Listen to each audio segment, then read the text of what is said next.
Organic shapes can be tricky, especially in FreeCAD. In the previous episode, I showed how you can do sweeps and lofts to create some of these shapes. However, they don't cover everything. In this episode, we'll dive into the gritty details of making curved surfaces using a variety of tools and workbenches. We'll be leaving the comfort of part design and switch between workbenches a lot, so I recommend slowing down the video and pausing it to try the tools yourself. To be perfectly honest, this is an area where FreeCAD could use some work. I found that many of the tools were experimental or buggy, so what I'm about to show you is the result of mostly me playing around. As one Redditor said, if you poke at it enough, FreeCAD can do practically anything. Note that some of the tools I'll demonstrate are not parametric, so take all of this with a grain of salt. My hope is that in a few years, FreeCAD will have much easier methods of creating curved surfaces, and this video will be obsolete. With that in mind, let's get started.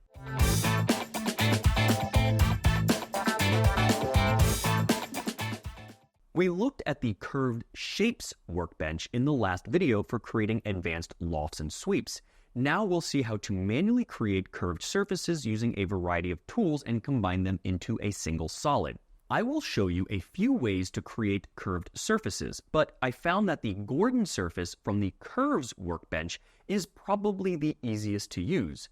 This is a method for mapping a surface to an array of curved lines as shown in this image. The important part here is that the curved lines need to be in a rectangular formation, which means having 4 distinct sides. 2 of the sides act as rails, such as the yellow lines in this image. The surface is swept across the blue lines known as ribs, following the rails. These ribs and rails can be made out of sketches or free-floating B-Splines. If your curved lines do not follow this pattern, then the Gordon surface tool won't work. In fact, most of the other surface tools require a pattern like this. A modern computer mouse is a great example of an object with curved surfaces, so it's a good shape for us to practice modeling. However, I don't want to copy an existing design, and I want to start off with something simple. Let's assume you work in an engineering shop and you get a diagram of a new mouse from the design team. My design team is ChatGPT, and it obviously struggles with creating these mechanical drawings. So I just picked 2 and extracted the top and side views.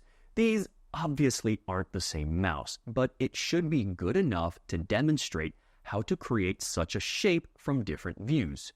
You can find these images in the linked GitHub repository if you'd like to follow along. The first thing we need to do is install the Curves workbench. So go to Tools, Add-on Manager. Once that loads, type Curve in the search bar here. And from the last episode, we should have Curved Shapes installed. The Curves workbench is a little bit different. They both work with curved shapes. I find that the Curves workbench is a little more advanced and as a result trickier to use. So click Install and wait a moment while that installs. Click OK when it's done. And when we close out of here, it's going to ask me to restart FreeCAD. So I'm going to restart now. Once that comes back up, click to start a new document. In there, we're going to import our images. So go to File, Import, and find the AI mouse top. So that looks pretty good, but we want the front to actually be the front of the mouse. So one way to do this is you can click on the image in the tree view. You can go to Placement and adjust your axis and your angle, or you can right-click and say Transform, and you get these nice axes here, and I'm going to click to rotate around so it's facing the front. I think that looks about right. I'm going to say OK. Let's go to File, Import, and let's get the side view. And you can see that's overlapping with that top view. So I'm going to right-click, say Transform. I'm going to grab this point here. I'm going to flip it this way. And it's still facing the wrong way, so let's turn it around like that, and then let's move it up so that it aligns with the top image. And I think that looks pretty good. Once again, these are not the same mice, but it's a decent approximation for what we're going to use. I got these from ChatGPT, so take it all with a grain of salt. And if you have an actual design team or you're a designer, hopefully these will work a lot better for you. Let's say okay. The next thing we want to do is adjust the size of these. I want this to be some sort of portable mouse. So the prototype we're going to make is only going to be 65 millimeters long. That's based on some measurements at my desk of, oh, this is what a tiny portable mouse would be. That's still maybe useful. But we want to keep the same aspect ratio. So for the X, I'm going to create an equation. So click on the expression editor. We're going to say 49.28, which is the original X value. We're going to divide it by the original Y value, which is 76.2. And then we're going to multiply it by whatever Y size actually is, and that should keep the aspect ratio. So now when I adjust the Y size to 68 millimeters, that should make that a little bit smaller. Let's hide this side one for now. You can either use the measurement tool and attempt to measure this top and bottom. Sometimes that works, sometimes it doesn't because it doesn't like this image. So I'm going to create a temporary sketch. Sure, close that dialog. Let's put it on the XY plane. And I'm going to use some construction geometry. It doesn't really matter since we're going to delete this sketch. I'm going to go top to bottom here, 65 millimeters or 65.4. That's good enough. Right click to end, close out of that. And let's delete this sketch and that body because we were in part design. So that should be good enough. And now this side image no longer lines up. So we're going to do the same thing. We're going to go to the expression editor. We're going to say 35.22 divided by 76.2, which is that original size. And we're going to multiply it by the Y size. And we're going to change the Y size to be 68 to match that original image. It looks like we need to right-click transform and bring it down a little bit so that the bottom matches up with that top image. And I think this is a good starting point for us. One way to create the curves here is you can try to freehand stuff with the B-Splines tool. So if you go to the Curves Workbench, and it might take a moment to load up here. Once it does, there is a freehand B-Spline tool. So if I click that, a B-Spline appears down here in the bottom corner. I find these incredibly difficult to use, so let me hide this. And you can manipulate it, but it's based on where the camera is facing. So it's usually pretty handy to use the right front top views, and then you would adjust the B-Spline as necessary. I can hold it as I'm trying to move it. I can press the I key to add a point or a knot in there, and that gives me some other options here. Once I have that first knot, I can click on one of these lines connecting the knots, and I can press I again to add even more, and I can continue to adjust and create this B-Spline. If you need help, hover over the freehand B-Spline tool. You'll see the possible keys you can press. This is all done with hotkeys, so it is a little bit of a pain with a pretty steep learning curve. I could go to the front, I can adjust it like so, and you can see I'm starting to manipulate the B-Spline manually. This is incredibly hard. These are not parametric, or at least that I'm aware of, and so I'm not a big fan. The other thing that bites me is, you see how it's highlighted in yellow? That means I'm editing it. So if I double click it, I'm no longer editing it, and I can click it, but the knots are gone. So if you want to re-edit it, double click, we've got the knots back that we can move, double click, and we are no longer editing. I'm not a big fan of freehand B-Splines for things like this. I will show you how to use them later to help create connecting points. So I find them more useful as an ancillary or an auxiliary tool rather than trying to do everything by B-Splines by hand. So let's delete that, and we're going to do it with sketches. I like sketches. I can set constraints, make things parametric, and then we can turn them into B-Splines and then use that freehand tool to help create some ribbing later. So rather than going back to the part design, we're not going to actually use that until much, much later when we want to add stuff to this. Let's go to the sketcher tool directly. Let's create a new sketch, and we're going to do it on the XY plane. Let's turn that top view back on, and we're going to trace the outline of this mouse. What we're going to do is then trace this middle curve, and we're going to combine those two to create a projection that exists in 3D space. So we're going to combine two-dimensional curves to create a three-dimensional curve that we then use to help create this mouse. So from our top view, let's use our B-Spline tool. Make sure you toggle off construction geometry. I'm going to start up here, and I'm just going to click to create an outline of this mouse. So just continue following around this curve here, zoom as necessary, and get it something close, and we will fix that later. So connect up to this y-axis. Make sure you are connecting to that y-axis because we are going to mirror the features around that y-axis to create the other side of the mouse. And if you don't have this connected, you're going to run into problems where there's a gap here. So right-click. The other thing I like to do is the horizontal tool to make this not horizontal with this end point here. So that creates that nice smooth curve. And in fact, I can bring it out just a little bit like so. Let's make this front one also horizontal like that. We'll bring this out to make it a nice curve and then go around and adjust these curves so that they line up with our outline more or less. As with any of these B-Splines in the Sketcher tool, you can make them parametric. So I can set distances and other parameters, other constraints, which is generally advisable. But for the sake of time, I'm just going to do this by hand, and we can leave it unconstrained, which helps make this go a little bit faster. So I'm pretty happy with that. Let's close out of this sketch. That looks pretty good. Let's do this middle one. And there's a little bit of a trick that we need to pay attention to here. So I'm going to create a new sketch, make sure I'm in the Sketcher tool. So this pops up. I'm going to do the YZ plane. So that is this side view here. Click OK. I'm going to bring in this original sketch as reference geometry. So I've got my points there. Right click to end that. Let's go to the right camera view. And I've got these points I can connect to. We're not going to actually connect to those. What we're going to do is go to construction geometry and make vertical poles that go straight up. This is a trick that I learned from Mango Jelly's YouTube channel, so I want to thank him specifically for showing me this because I kept crashing FreeCAD down the road when we went to apply that Gordon surface. If we try to create points along this line for this curve here and then connect our lines later, I noticed that the Gordon surface was crashing. This seems to be a bug. I've reported it to the forums, but the workaround from what I could tell is to actually create lines for this mixed curve projection that extend beyond these posts. The projection does not include anything beyond them because this bottom sketch ends there, but it does seem to help the numerical solver figure out what to do so you're not left with a actual 0 point. I'm not exactly sure of the math behind why this works, but it is a workaround and the FreeCAD folks are aware of it. So let's create our B-Spline. I'm going to start past this post. So notice I'm starting over here. I am going to connect to the post because we're going to use that later to help us. And then I'm going to follow this middle curve, not the outer curve. You could do the outer curve, but I wanted to create a kind of a midpoint or a midpoint line between them.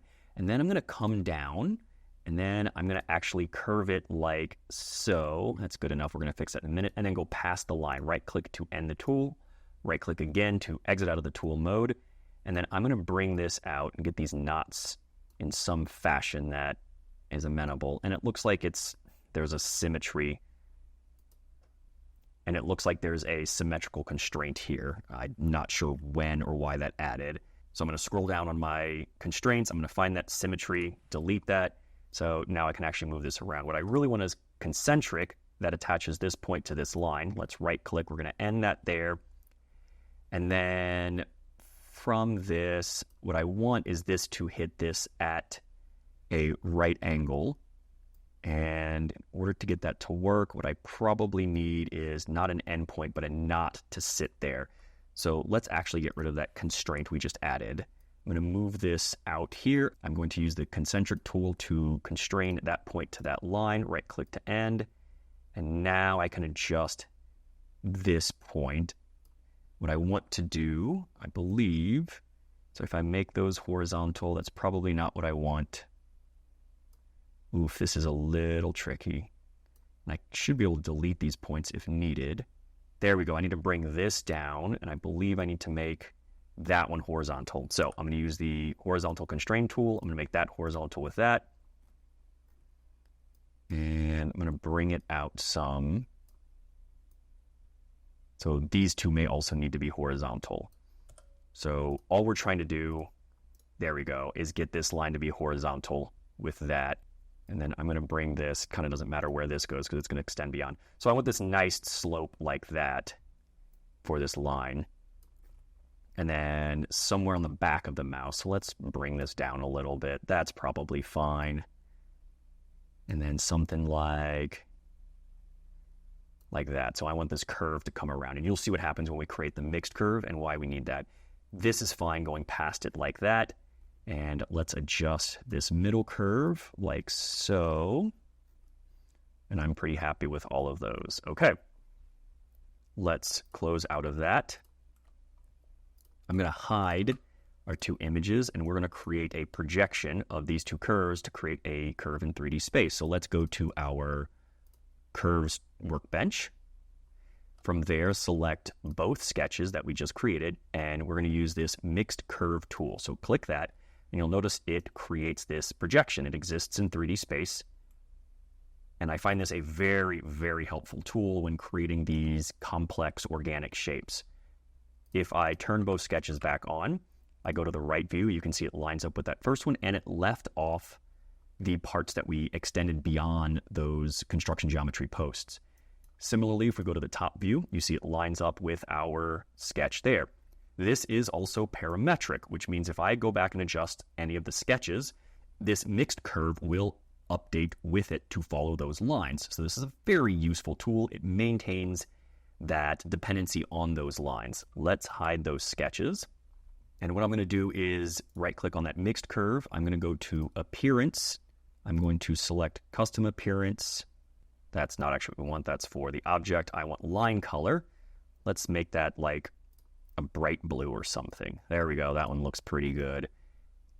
And then I'm going to change this line width to 4. So we know this is obviously our mixed curve if we turn other things back on. I found that black line to be hard to see, especially when we have our drawings enabled. So let's hide that. I'm going to bring back our drawings. And I'm going to create another sketch, and this time we're going to do the top profile of the mouse. So let's go back to our Sketcher workbench. We actually need to close our properties here. Let's create a sketch. We're going to do it on the YZ plane again. Say OK. Let's bring in this curve as external geometry. Don't use the sketch, because remember that we had those pieces that went beyond the posts. We actually want to end here because we're going to use those points. So use the external geometry tool, click on that sketch, right-click to end the tool, and we should have that nice pink line. So this is a good time to turn off or hide that mixed curve. Let's go back here, and we're going to use another B-Spline, and we're going to create 3 separate B-Splines. Remember that the Gordon Surface tool requires that rectangular-like shape. It needs 4 sides. And because we're going to use the Gordon Surface tool a couple of times, we need to create that rectangle that is going to be this top line, a front line here, this bottom part that we're going to make, and then this back piece. So that's 1, and then we're going to do it again for the top. So we're not going to actually create one consistent or contiguous B-spline. We're going to do it in 3 separate sections. So I'm going to start down here, kind of where this mouse ends. I'm going to click a few times to come up to this point. Make sure you click on that to end it, and then right-click to exit the tool, or excuse me, try that again. Right-click to end the B-spline. Click on that point again to start a new B-spline, and we're going to follow this mouse like this, and we're just going to click to kind of follow this shape as best as we can. We're going to come back around. I will fix those B-splines in a minute. Click to set to that point, right-click to end the B-spline. So that's our second B-spline. And then we're going to do the same thing we did in the front, is start there, and then we're just going to kind of come in and click to end it and connect it to this y-axis. Right-click to end. So now we have 3 separate B-splines. And you notice these aren't really parallel with each other. We can move these around, and that's not the kind of connection we want to make. We want to create a smooth transition from this B-spline to this B-spline, because that's going to show up in the faces we will create, or those surfaces. You can't really use the horizontal or vertical constraints, because that's going to make them do something like that. We want them to have a nice smooth transition outside of horizontal and vertical. The way I like to do this is to use construction geometry, use a line, connect it to that first point and this first knot, connect another one to this first point and the knot on that previous one, right-click to end. And I'm going to use the parallel constraint tool to make these 2 lines parallel to each other. And now I've got this line that I can manipulate, and that B-spline creates a nice smooth transition. I'm going to bring this one in a little bit. I don't like that sharp exit there. I'm going to bring this up a little bit. I want a little bit of a snub nose on this mouse, but still maintaining that curve. And let's bring this up just a smidge. And let's fix this top line here. We want that nice curve. So I'm just going to move these knots around to maintain that curve. kind of messed it up here. There we go. Something to fit into the back of our hand, into that palm area. And then we need to create that nice smooth transition here again. So I'm going to use that construction line. I'm going to click on these 2 points, and I'm going to do it again. I'm going to click on these 2 points, right click, key for parallel, make those 2 construction lines parallel to each other, and that should help maintain that nice smooth transition. I want to make this a little bit rounded. So let's bring these in like so. And I think that's probably good enough for what we're going to get. Remember, you can always right-click and add more knots here if you want to, but I think this is going to be good enough. Can bring this one in to allow that curve to happen. Perfect. So I'm pretty happy with that. Let's close out of this, and now we need to create the bottom. So create a new sketch. We're going to do XY. Oops, we don't want to attach it to the object's XY. We actually want to deselect that sketch. So click anywhere in the 3D viewer, click sketch. We should have this pop up, and we want to do it on the XY plane. Say OK. I'm going to use the external geometry tool. I'm going to rotate this so I can see these lines. I'm going to click on this first B-Spline, or excuse me, the third B-Spline that we created, and this first one up at the nose of the mouse. Right click to end those, view the top, and I want it oriented down. There we go.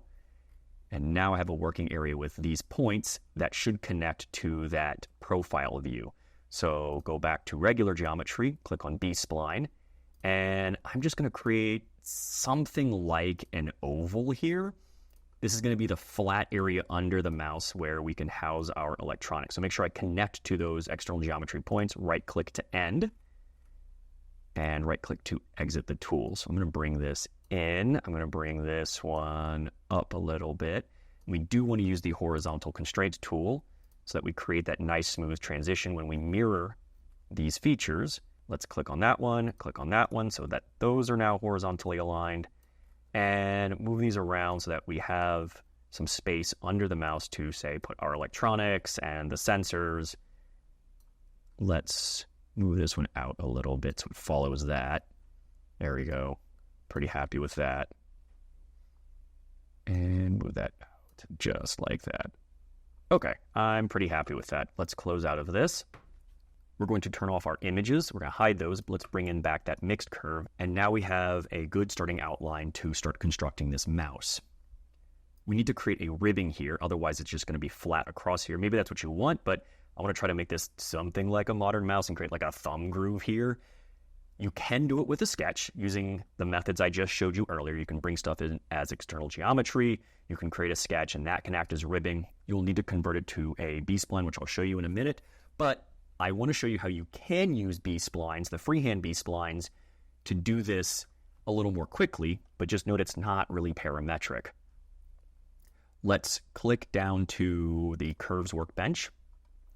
I'm going to use the B-Splines tool, but rather than just placing it arbitrarily and trying to line everything up, which is a complete pain, I'm going to click on the right view, and I'm going to click these lines, and where I click is where the B-Spline will start and end. So the first thing I'm going to do is click up in the upper part of this line here, this mixed curve, and then just to demonstrate, I'm going to hold Control, and I'm going to click down here. Notice where my mouse is of this bottom sketch that we have.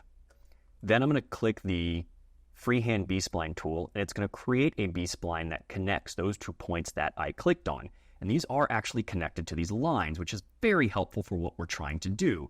Since I don't want it that slanted, I'm going to move it back here and line it up, kind of approximately here. I want to add a knot here so I can actually make it more than just a basic curve. If I press I, nothing happens. What I need to do is click and hold so I can drag this line, and while I can drag it, in fact, I'm going to move it to this high point on that upper mixed curve there, I'm going to press I while I have the mouse button held down, and that creates my first curve for me. I'm going to rotate my camera so I can see the front, and now I can start moving this curve in and out. So I'm going to move it in because that's going to be my thumb groove, but I don't want these sharp points here. I want it to kind of curve. I'm going to click to select that connecting line. I'm going to press I to put a point in between them. I'm going to do the same for the bottom one. So now I've got these 2 points. I'm going to hide this mixed curve so I can see what I'm doing here.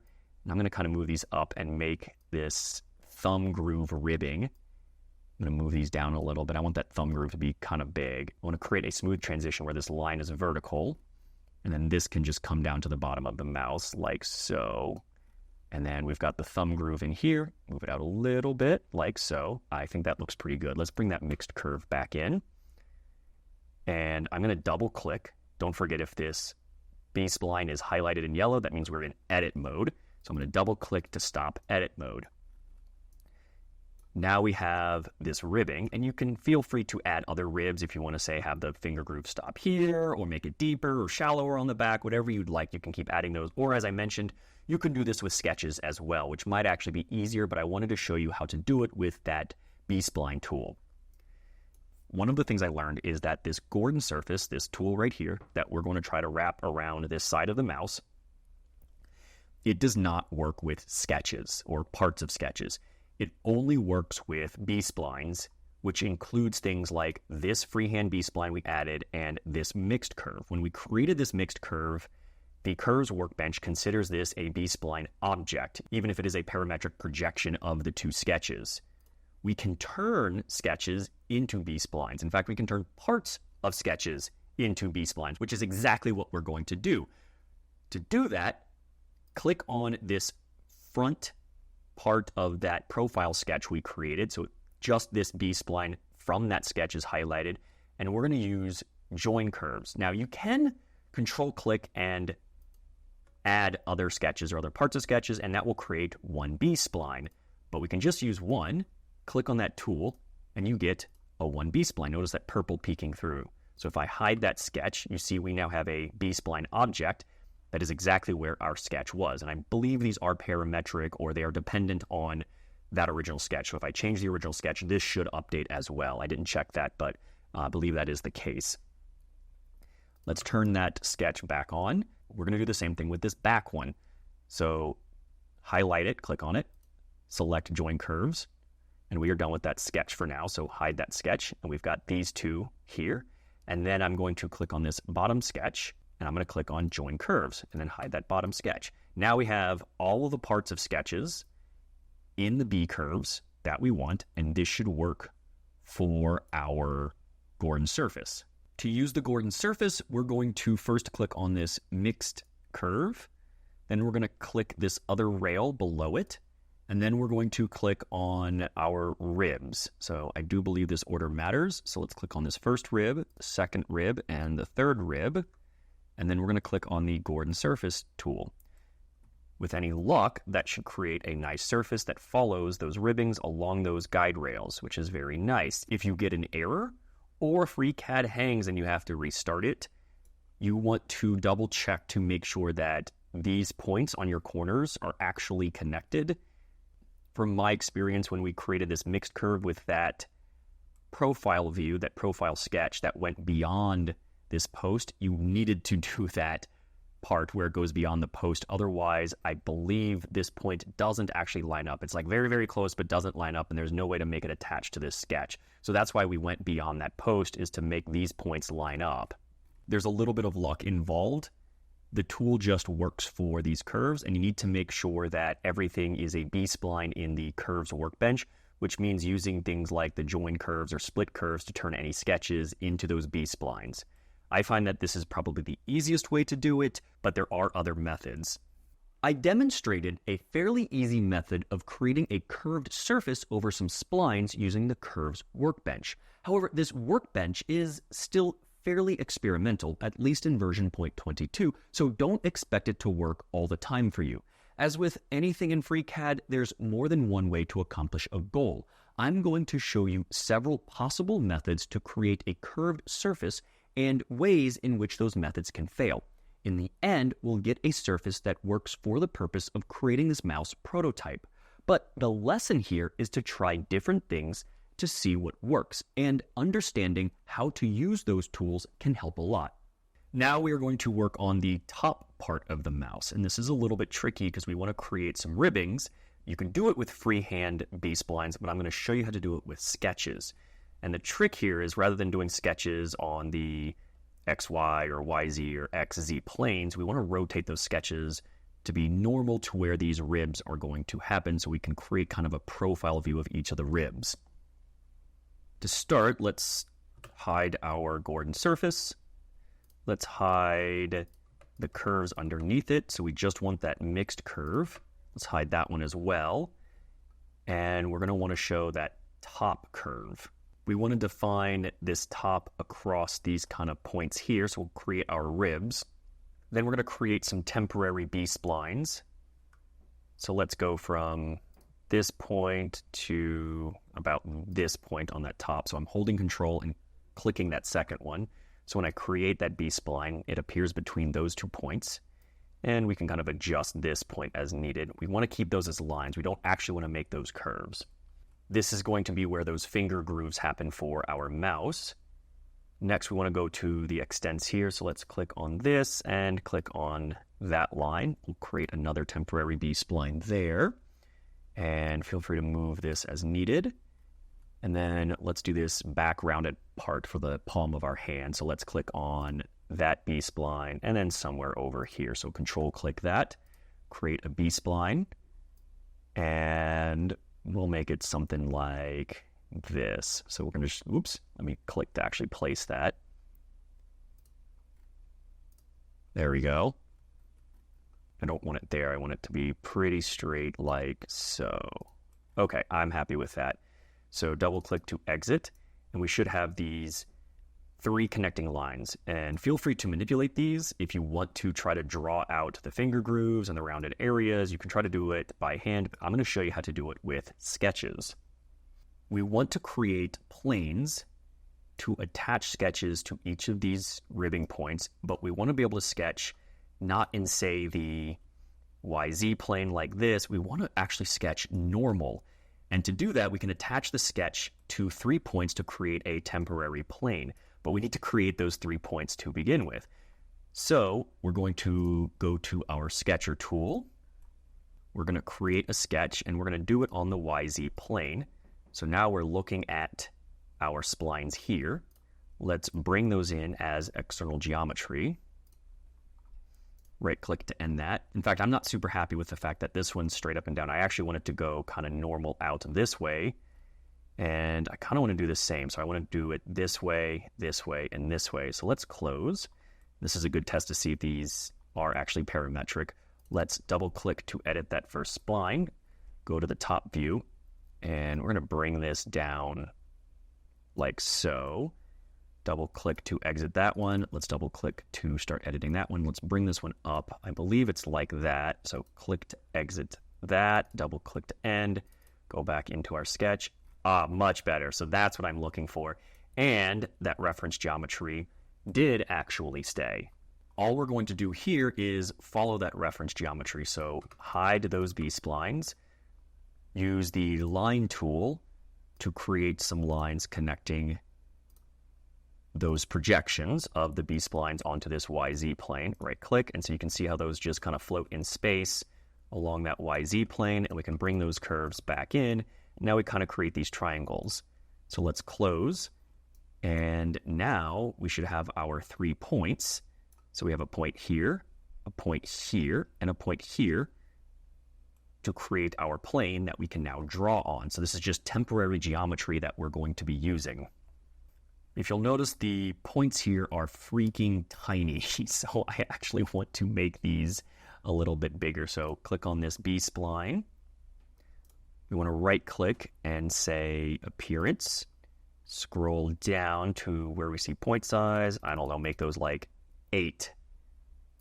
And then click Close. Now those points are much bigger. We can select those a little bit more easily. Let's repeat this for this B-spline. We're going to make these 8. Say Close. Oops, that was the line width. Appearance, it's not actually what we want. Line width is 2. Point size is 8. Let's go back up. Close. Right-click on 3. Let's go to Appearance. Point size is what we want. 8. Close. And now these are much easier to click. Make sure we're in the Sketcher Workbench. I'm going to zoom in on this first one. I'm going to click on this first point, hold Control, click on this second point, and let's click on this last point. So we've selected those 3 points. We're going to click Edit New Sketch, and it should automatically ask you to attach to plane by 3 points because it figured out what we're trying to do. That is great and exactly what we want. So say OK, and the camera should turn to be now normal to these. If it's not, you should see front and bottom. If you don't see the camera normal, feel free to rotate your camera. And I believe it's about this edge. It should give us something like a normal view here. Then we want to bring in the spline as external geometry. Right click, and we're going to create a B-Spline to create our finger grooves. So let's do B-Spline. We're going to start at that point. We're going to have our nice transition here. We're going to come down. We're going to create our finger groove like so, and then we're going to exit like that. Right click to exit that B-Spline, or stop editing that B-Spline, right click to exit that tool. Let's set a horizontal constraint between this and this, because when we mirror this finger groove to the other button on the other side, we want it to have a nice smooth transition here. In fact, you may want to put a mouse wheel here in at some point. I'm just not going to do that, at least for the sake of time. That will be exercise left to the user. So I'm going to bring these in, kind of make my finger groove nice and smooth here. Let's bring this up a little bit and make it a little bit deeper so you can see what I'm doing. There we go. In fact, I want to bring this one probably like that. That should create a nice finger groove for us. I'm fairly happy with that. And now this is our first ribbing, and it's going to follow along from there. In fact, we can bring this in, because I believe the bottom side of that side comes almost straight down. So we can do something like that. There we go. Got a nice finger groove here. There we go. I'm happy with that. So click close. Feel free to set constraints as usual, but you can see the ribbing here. We can hide that B-Spline now that we're done with it. So you can start to see this coming together. We want to do the same thing for the next B-Spline. So we're going to click and then control click the points that are going to be our plane. Make sure you highlight just that point. If you have to, hide that mixed curve. Click sketch, plane by 3 points. Fantastic. We're looking at the rear, which is not what we want. Let's look at the front. We're going to bring this spline in as external geometry. We're going to create another B-Spline. And we're going to come out and do something like that. Right-click to end. Right-click to exit that tool. Let's make a horizontal constraint between this point and that knot so that we have that nice curve. We want that mouse to be fairly flat across the top. Feel free to adjust that as you so desire. This looks pretty good. I want this to come down a little bit more like so, and I'm pretty happy with that. So I'm going to close out of that. Let's go ahead and hide that B-Spline, and then let's do this final one. So I'll rotate the camera so you can see what I'm doing here. There we go. So I'll pan it up, and then I'm going to select these points. So that point, and that point. Then new sketch, plane by 3 points. We have those points. We're looking at the rear again. I actually want it to be kind of normal this way. So front, where's that kind of normal? It is about there-ish. And I'm going to draw it again, but I'm going to bring in this reference geometry right-click to exit that tool. Let's start with this point, and we're going to bring in our curve like that. So right-click to exit the tool. Let's set a horizontal constraint between this knot and this end point. Right-click to exit that. And I think that's about right. We want it a little curvier, so I'm going to rotate my camera. Let's go to rear, and we can kind of see how it's a little curvier than that top one, which I'm perfectly happy with. Let's close out of that. And we can hide that B-Spline, and we can hide that reference sketch. So now we have our ribs. They are made with sketches, and they should, in theory, be parametric with any variables we want to set. Let's go to our Curves Workbench. You'll notice that there is a problem here. If you try to wrap a surface around this, first we want to convert these to B-Splines, which I'll show you in a minute, but you'll notice that there is no obvious rectangular shape with 4 sides. So if you tried to use this as a side, you're missing this front piece and say your back piece here. but you have your two rails that come together and they meet in a point, and a point does not count as one of your sides. You actually need to have a distinct side here. The way we do that is to use this tool called split curve, and that allows us to essentially divide up any sort of curve or sketch or B-spline, turn it into B-splines, but we can also split it by adding points in. I'm going to click on the mixed curve that we created, and then I'm going to click the split curve tool. You'll notice that it hid the mixed curve, which is fine, and we have this split curve. There is a point in the middle, so this is now two separate curves. In theory, you're supposed to be able to move these points. That doesn't happen for me, so that might be a bug. So what I do instead is just change the number of points to like 10 or something until I have a distinct segment that's before my first ribbing and a distinct segment after my rib. So now we have our rail here. We're going to create a rail out of this one. And then we have one of our ends here. We've got our internal ribs and then another end or rib there.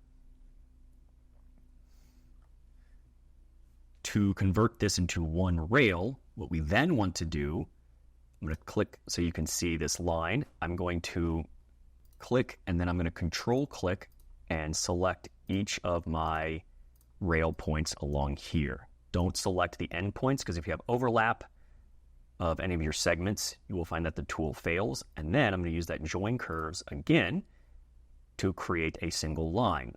I'm going to do the same for this to bring it out as its own separate line. So let's click join curves there and then click on that last segment and then click join curves. So now I'm going to hide that split curve.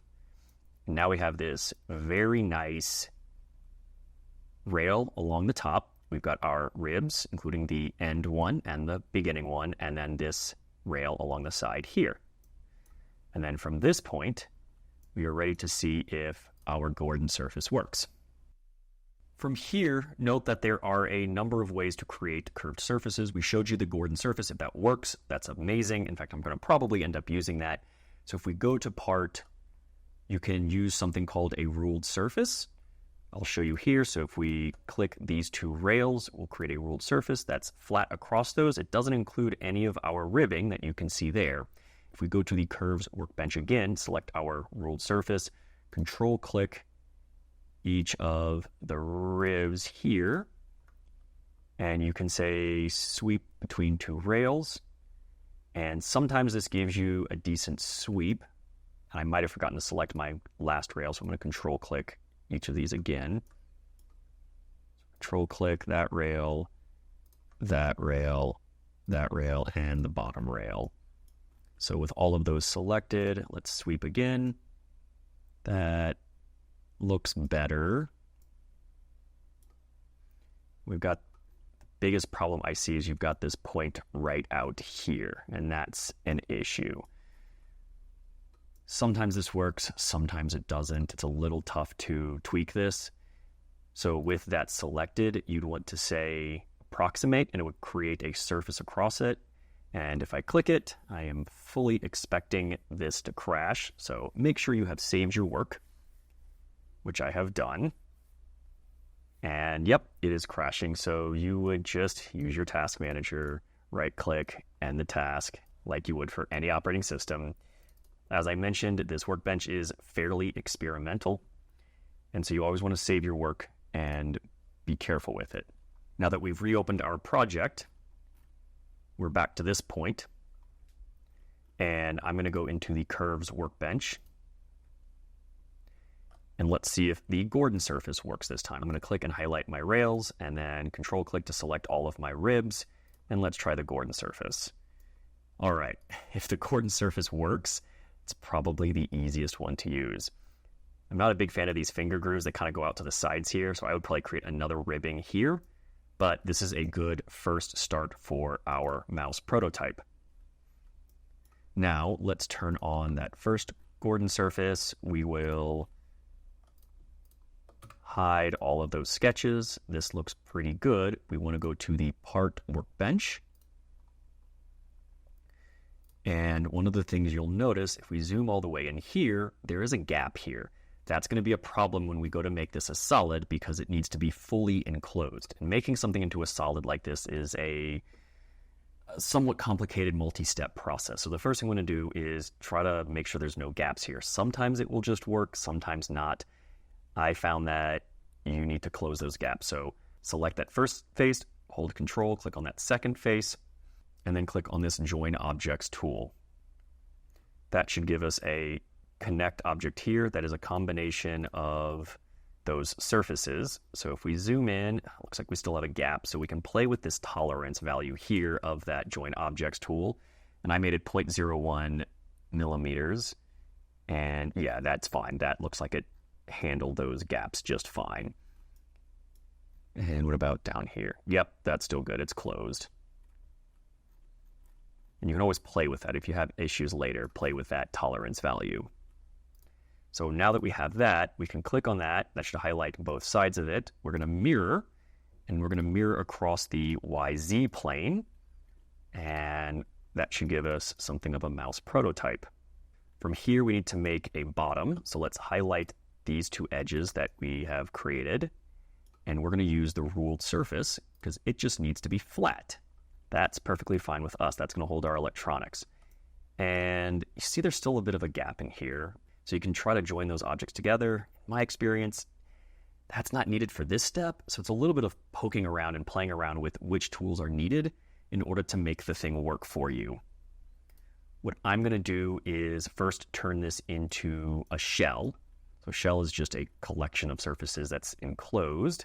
So I'm going to use this shape builder. I'm going to shell from faces because we ultimately want to create a solid, but you can't create a solid from faces. You have to convert from faces to a shell, then shell to a solid.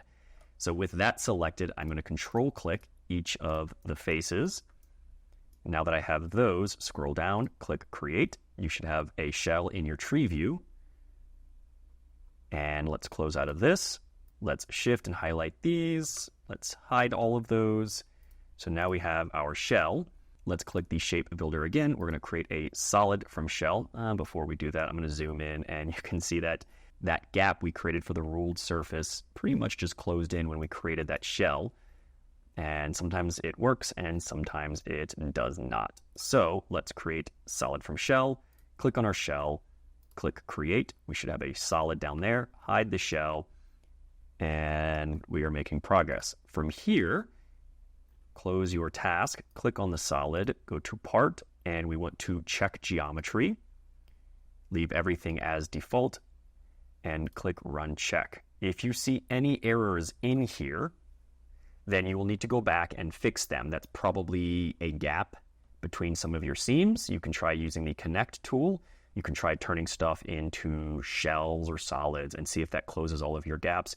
You'll want to make sure that no errors show up in your check geometry because that allows us to import it into the part design, and then we can build stuff off of it. If you try to export it with errors, you might still be able to 3D print this, but there's going to be gaps, and your slicer will probably say that there's some sort of error, like it's missing a part or something's not connected.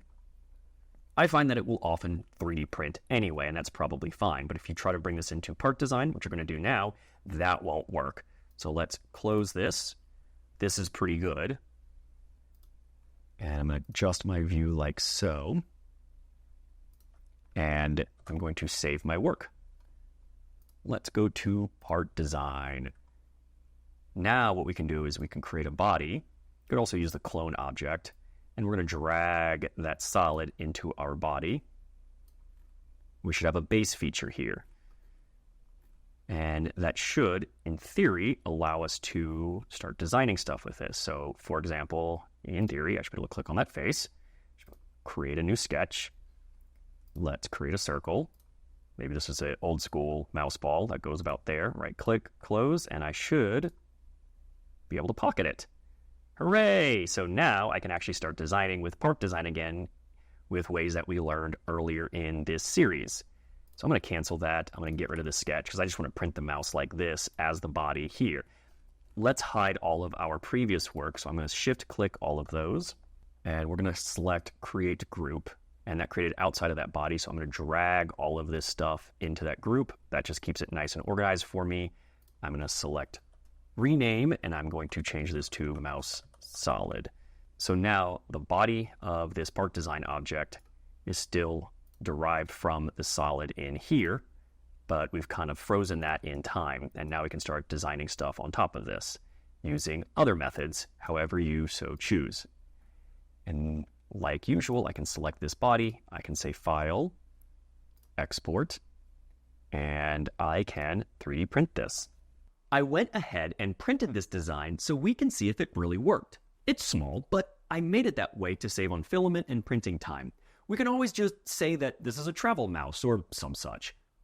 This obviously isn't a complete mouse. It still needs a lot of work to create a functioning shell to hold the electronics. And you'll probably want to split the buttons as well as add a scroll wheel. However, I hope this helped you start to wrap your head around the various tools and workbenches for creating curved surfaces. I covered a lot in this video, so I don't have a specific challenge for you. In fact, if you manage to recreate the mouse or modify it slightly, please share a screenshot of your work with us on social media. Feel free to tag DigiKey and add the hashtag DKFreeCAD. Now that you know how to make almost every conceivable shape in FreeCAD, I'd like to go over creating functioning assemblies in the next episode. Stay tuned.